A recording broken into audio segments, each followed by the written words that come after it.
ആദർശിന്റെയും നയനയുടെയും മറ്റൊരു സ്റ്റോറിയിലേക്ക് എല്ലാവർക്കും സ്വാഗതം. അങ്ങനെ ജലജയും ജാനകിയും കൂടി അനാമികയോട് പറയുന്നുണ്ട്, അനാമിക, ഇത് പറ്റിയ അവസരമാണ്. നീ എങ്ങനെയെങ്കിലും ആദർശിനെ വഴിക്ക് കൊണ്ടുവരണം. എന്താ അമ്മ ഇങ്ങനെയൊക്കെ പറയുന്നേ? ഞാൻ എന്ത് ചെയ്യാനാ? അല്ല മോളെ, മോളോട് ആദർശിന്റെ പ്രത്യേക അനുകമ്പയൊക്കെ ഉണ്ട്. കാരണം അനിയെന്ന് വെച്ചാലേ അവന്റെ ജീവന. അനിയുടെ ഭാര്യ എന്ന് പറയുമ്പം അവന്റെ പ്രത്യേക സോഫ്റ്റ് കോർണർ മോളോടും ഉണ്ട്. അതെങ്ങനെയെങ്കിലും മുതലാക്കണം. അതെനിക്ക് മനസ്സിലാവുന്നില്ല. അമ്മ എന്തൊക്കെയാ പറഞ്ഞു വരുന്നേ? അത് വേറൊന്നും അല്ല മോളെ, നയനിയോട് അവന് ഇനി ഒരിക്കലും അടുപ്പം ഉണ്ടാകാൻ പാടില്ല. അതിനു വേണ്ടിയിട്ട് മോളെ എന്തെങ്കിലുമൊക്കെ ചെയ്യണം. ഇപ്പൊ എന്തായാലും ഡിവോഴ്സ് ചെയ്യാന്നൊക്കെ പറഞ്ഞ് അവൻ നിൽക്കാണല്ലോ. അവളെ പറഞ്ഞ് വീട്ടിലും വിട്ടു. അവളും പോയി. എല്ലാവരും അവൾക്കെതിരായി. ആനി സഹിതം അവൾക്കെതിരായിട്ട് നിൽക്കുന്നത് ഇതാദ്യമായിട്ടാ. നമുക്ക് എരുതിയിൽ കുറച്ച് എണ്ണ കൂടി ഒഴിച്ച് കൊടുക്കണ്ടേ? അങ്ങനെ ആ തീ ആളി കത്തിക്കണം. ഒരിക്കലും ഇനിയും നയനയും ആദർശം തമ്മിൽ ഒന്നിക്കാൻ പാടില്ല മോളെ. എങ്കിൽ മാത്രമേ മോക്ക് നല്ല ജീവിതം ഉണ്ടാവുള്ളൂ. അങ്ങനെ അവൾ ഇങ്ങോട്ട് വരാതിരുന്നാലേ എങ്ങനെയെങ്കിലും കാലക്രമേണ നമുക്ക് നവീനെയും ഇങ്ങോട്ട് വരാതെ ആക്കി കളയാം.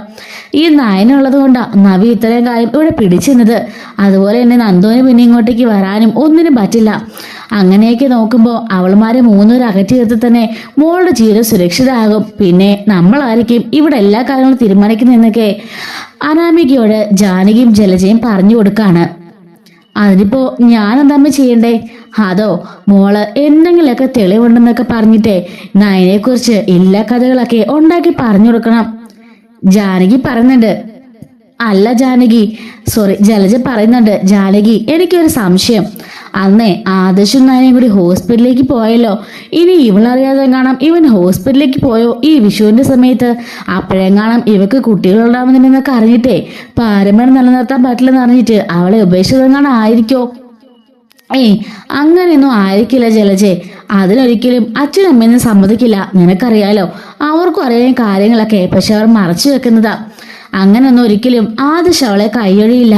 ഇപ്പൊ വാടക ഗർഭപാത്രം എന്നൊക്കെ പറഞ്ഞ് ഇഷ്ടം പോലെ ഓപ്ഷൻ ഉണ്ട്. ആദർശിന്റെ കുഞ്ഞുണ്ടായാൽ മതിയല്ലോ. അതുകൊണ്ട് ഏത് വിധേനയും അവരതിന് തയ്യാറാവും. എത്ര കോടി മുടക്കിയിട്ടാണെങ്കിലും അവർ നയനെ കൊണ്ട് പ്രസവിപ്പിക്കാനുള്ള എല്ലാ വഴികളും നോക്കും. അതുകൊണ്ട് അതൊന്നും ആയിരിക്കില്ല. ഇത് മറ്റെന്തോ സംഭവമാണ്. എന്റെ സംശയം ശരിയാണെങ്കിൽ ജലജെ, അത് അവള് ഏതോ ഒരു അവിഹിതത്തിൽ പെട്ടു. അവക്കൊരു കാമുകനുണ്ട്. അത് ആദർശ് കയ്യോടെ പിടിച്ചു. സ്വന്തം ഭാര്യ മറ്റൊരുത്തന്റെ കൂടെ കണ്ടാ പിന്നെ ഒന്ന് ആലോചിച്ച് നോക്കിക്കേ. അത് ഒരിക്കലും ആത്മാഭിമാനമുള്ള ഒരാണുക്കും താങ്ങാൻ പറ്റില്ല എന്നൊക്കെ ജാനകി പറയാണ്. അനാമിക അപ്പൊ ഒന്ന് പേടിച്ച് നിൽക്കുന്നുണ്ട്. കാരണം താനും ഒരു പ്രണയത്തിലാണല്ലോ. തനിക്ക് മറ്റൊരു കാമുകനുണ്ടല്ലോ. അതെങ്ങാണം അനി അറിഞ്ഞാലുള്ള അവസ്ഥ ഇങ്ങനെയുള്ള ആലോചിച്ച് നോക്കാണ്. അത് മാത്രമല്ല, അനി ചെറുതായിട്ട് സൂചനയൊക്കെ കിട്ടിയല്ലോ. അതെങ്ങാണം ഇനി ഇവരെങ്ങാണം അറിഞ്ഞോ എന്നൊക്കെ ഓർത്ത് പേടിച്ച് അവൾ നിൽക്കുന്നുണ്ട്.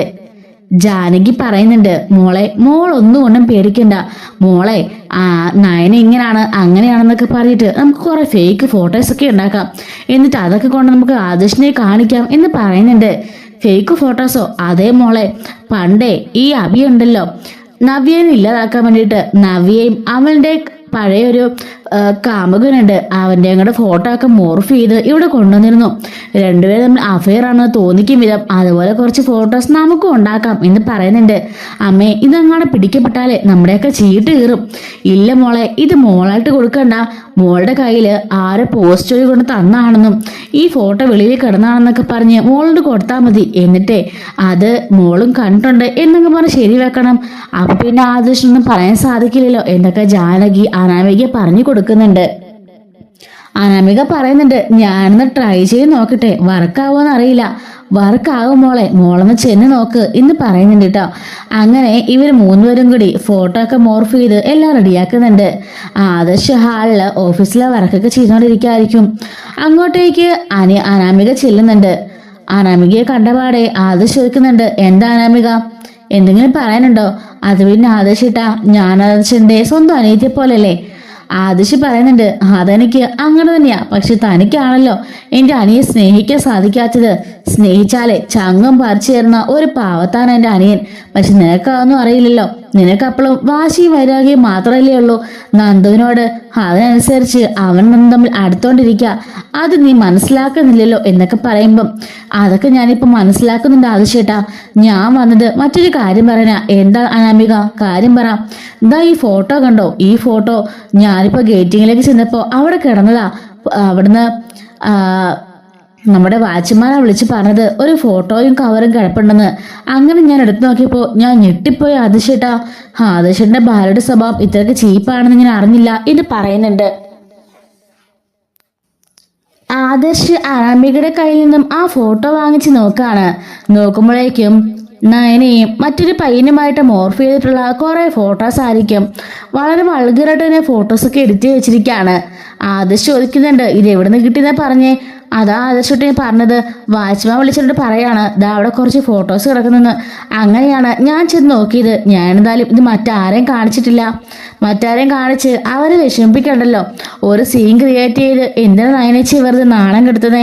അതുകൊണ്ട് നയനച്ചിയുടെ ഭർത്താവായ ആളെ അറിഞ്ഞിരിക്കണമല്ലോ. അതുകൊണ്ട് ഞാൻ ഇങ്ങോട്ടേക്ക് കൊണ്ടുവന്നേ എന്ന് പറയുന്നുണ്ട്. അപ്പോഴേക്കും ആദർശ് മനസ്സിൽ കരുതുന്നുണ്ട് ഇവളെന്തോ പ്ലാൻ ചെയ്തിട്ടുള്ള വരവാണ്. ഇത് മോർഫ് ചെയ്ത ഫോട്ടോയാണെന്ന് കണ്ടല്ലറിയാം. എന്റെ നയന ഒരിക്കലും ഇങ്ങനൊന്നും ചെയ്യില്ല. അതൊക്കെ പറഞ്ഞിട്ടുള്ളത് ഇവളെ പഠിച്ച് കള്ളിയാ. എന്നെ നേരെ നമ്മൾ തെറ്റിക്കാൻ വേണ്ടിട്ട് എന്തൊക്കെയോ പ്ലാനിങ് ആയിട്ട് ഇറങ്ങിയിരിക്കുക. എന്തായാലും ഇവളെ സപ്പോർട്ട് സംസാരിക്കുന്നില്ല, അഭിനയിക്കാം എന്നൊക്കെ പറഞ്ഞിട്ട് ആദർശ് പറയുന്നുണ്ട് എനിക്കറിയാം അനാമികയെ, ഇതൊക്കെ ഇവളുടെ സ്വഭാവമാണെന്ന് എനിക്കറിയാം. ഇവളെ പക്കാ ഫ്രോഡാ. ഞാൻ പലതവണ നേരിട്ട് കണ്ടിട്ടുണ്ട്. പക്ഷെ മറ്റാരോടും പറയാൻ എനിക്ക് സാധിക്കുന്നില്ല. ഞാനൊരു ഭർത്താവല്ലേ, അതുകൊണ്ടായിരിക്കും എന്നൊക്കെ പറയുമ്പോഴേക്കും അനാമിക ഒന്ന് ചിരിക്കുന്നുണ്ട്. അവർക്ക് അതിൽ സന്തോഷമായിട്ടുണ്ട്. അപ്പോഴേക്കും ജാനകിയും ജലജയും കൊണ്ട് ചോദിക്കുകയാണ് എന്താ മോളെ, എന്താ ഫോട്ടോ ഒക്കെ കൊടുക്കുന്നത്, എന്താ കാണിച്ചെന്ന് പറഞ്ഞിട്ടും ഒന്നും അറിയാത്ത പോലെ വാങ്ങിച്ചു നോക്കാണ്. എൻ്റെ ഈശ്വര, ഞാൻ എന്താ ഈ കാണുന്നതെന്ന് പറഞ്ഞിട്ട് ജലജ ആണെങ്കിൽ അവിടെ മുത്തച്ഛനെ ബാക്കി എല്ലാവരെയും വിളിച്ചു കൂട്ടുന്നുണ്ട്. എല്ലാവരും കൈകളിലേക്ക് ഈ ഫോട്ടോ കൊടുത്തിട്ട് നോക്ക്, ഇവിടുത്തെ നയന എന്ന് പറയുന്ന എല്ലാവരും ഇത്ര നാളും മനസ്സിൽ കൊണ്ടുവന്ന ദേവി വിഗ്രഹത്തിന്റെ ആ പണിയൊക്കെ നോക്ക്. ദേവിയെ പോലെ ആയിരുന്നല്ലോ എല്ലാവർക്കും മനസ്സിൽ, അവള് ദൈവമായിരുന്നല്ലോ. ഇപ്പൊ എങ്ങനെയുണ്ട്, കണ്ടോ അവളുടെ യഥാർത്ഥ മുഖം എന്താണെന്നുള്ളത്. എല്ലാരെയവേ അവള് ശരിക്കും പറ്റിക്കായിരുന്നു. അവൾ പേരും കള്ളിയാ. കള്ളി മാത്രമല്ല, മഹാ ഫ്രോഡാണ് എന്നൊക്കെ ജലജ പറയുന്നുണ്ട്. ദേവേനെ പറയുന്നുണ്ട് ഈ ഫോട്ടോസൊക്കെ നിങ്ങൾക്ക് എവിടുന്നാ കിട്ടിയെന്ന് ചോദിക്കുമ്പം അനാമിക പറയുന്നുണ്ട് അത് ഗേറ്റിങ്ങിന്ന് കിട്ടിയതാണെന്നൊക്കെ. എന്തേലും ഒരു സംഭവം കിട്ടിയാലുടനെ ഇങ്ങനെ കൊണ്ടുവന്ന് ആദർശിനെ കാണിക്കേണ്ട കാര്യമുണ്ടോ? നിനക്ക് എൻ്റെ അടുത്തുകൊണ്ട് ഏൽപ്പിച്ചാൽ പോരെന്ന് ചോദിക്കുമ്പം ആദർശ് ദേവിയോട് ചോദിക്കാണ് അമ്മേ, ഞാൻ അവളുടെ ഭർത്താവല്ലേ, അപ്പൊ പിന്നെ അനാമിക എന്നെ ഉള്ളത് മറ്റാരെ ഏൽപ്പിക്കണ്ടേ എന്ന് ചോദിക്കുന്നുണ്ട്.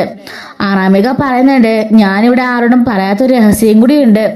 എന്താണെന്ന് ചോദിക്കുമ്പം അത് പിന്നെ ഈ നയനയ്ക്ക് മറ്റു പല അഫെയറും ഉണ്ട്.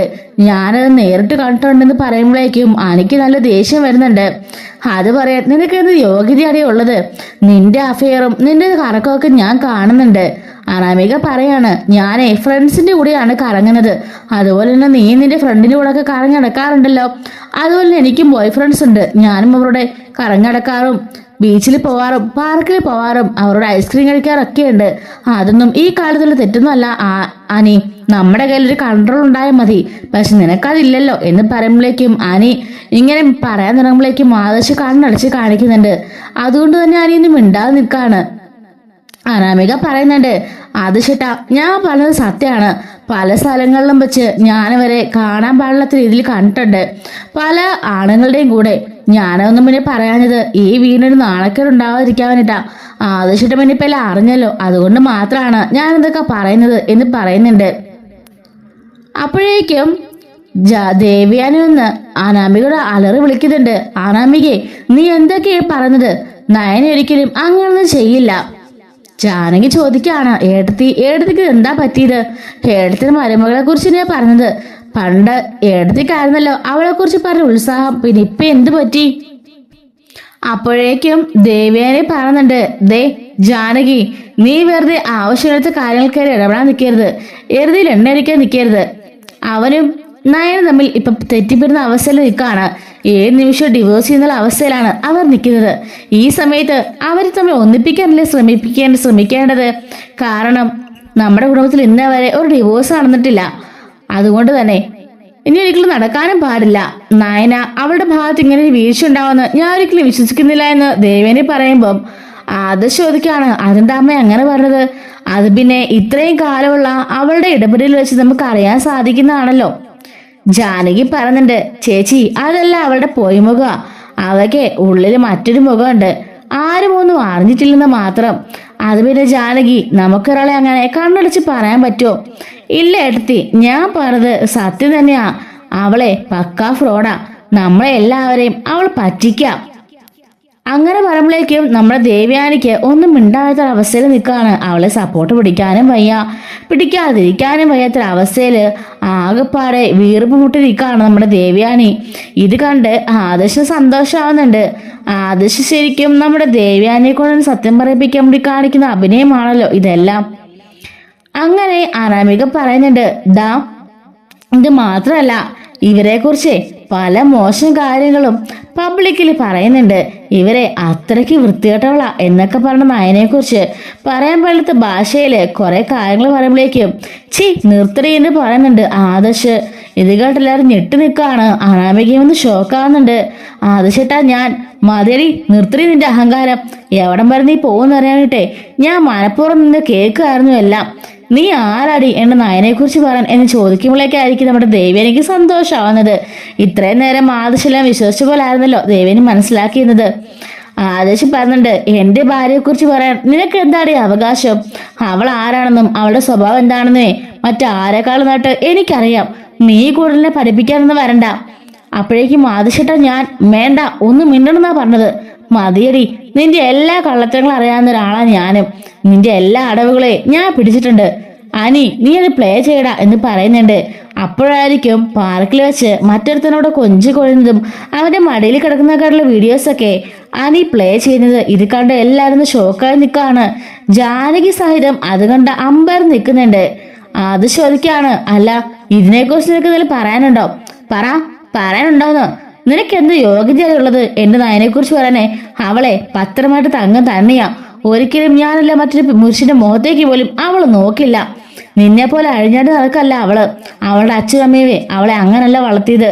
കുഞ്ഞുനാൾ തൊട്ട് ഒരുപാട് കഷ്ടപ്പെട്ട അവളെ നിലയിലെത്തിയത്.